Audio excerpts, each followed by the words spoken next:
Declaration of Independence of our Founding Fathers, 1776, Part 2. All right. In every stage of these oppressions, we have petitioned for redress in the most humble terms.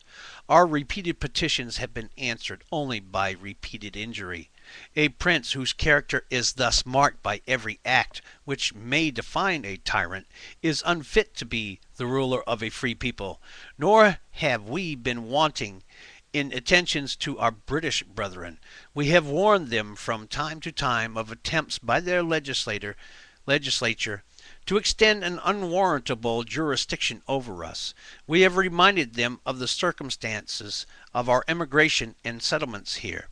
We have appealed to their native justice and magnanimity, and we have conjured them by the ties of our common kindred to disavow these usurpations which would inevitably interrupt our connections and correspondence. They, too, have been deaf to the voice of justice and of consanguinity. We must, therefore, acquiesce in the necessity which denounces our separation, and hold them, as we hold the rest of mankind, enemies in war, in peace, friends. We, therefore, the representatives of the United States of America, in General Congress, assembled according to the Supreme Judge of the world, for the rectitude of our intentions, do, in the name and by authority of the good people of these colonies, solemnly publish and declare that these united colonies are, and of right, ought to be free and independent states, that they are absolved from all allegiance to the British Crown, and that all political connection between them and the state of Great Britain is and ought to be totally dissolved, and that as free and independent states they have full power to levy war, conclude peace, contract alliances, establish commerce, and to do all other acts and things which independent states may of right do.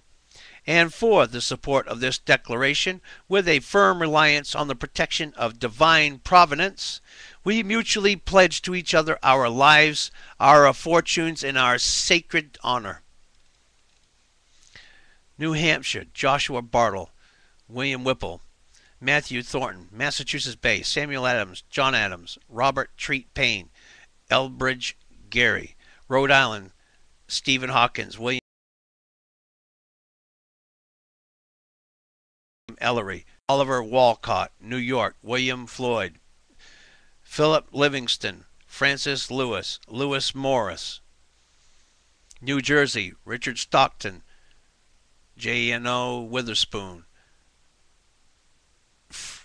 F.R.A.S. Hopkinson, John Hart, Abraham Clark, Pennsylvania, Robert Morris, Benjamin Russ, Benjamin Franklin, John Morton, George Clymer, J.A.S. Smith, maybe James.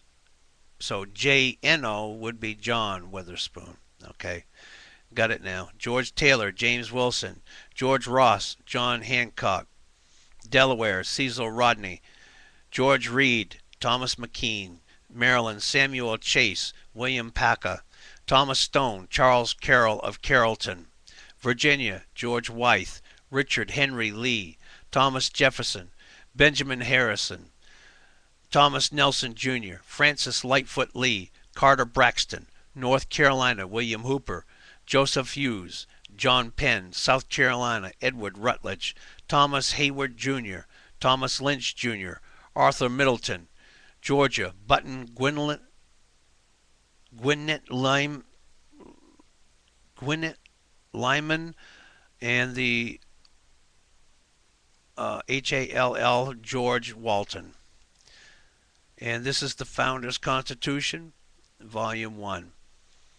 And if you want, I can give you an URL where you can get a modern English version of the Declaration of Independence, and so you're not looking at the photostatic copy of the handwritten script. As in modern text, it may be more eligible and easier to digest and derive true meaning of the intent of this document. Thank you for listening to me, and I hope a spark is out there. I love you, America.